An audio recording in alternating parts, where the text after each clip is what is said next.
श्रीलक्ष्मी श्रीमहालक्ष्मी क्षीरसागरकन्यका उत्तिष्ठ हरिसम्प्रीते भक्तानां भाग्यदायिनी।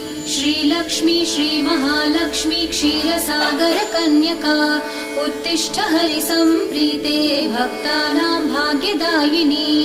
उत्तिष्ठोत्तिष्ठ श्रीलक्ष्मी विष्णुवक्षस्थलालये उत्तिष्ठ करुणापूर्णे लोकानां शुभदायिनी। उत्तिष्ठोत्तिष्ठ श्रीलक्ष्मी विष्णुवक्षस्थलालये उत्तिष्ठ करुणापूर्णे लोकानां शुभदायिनी।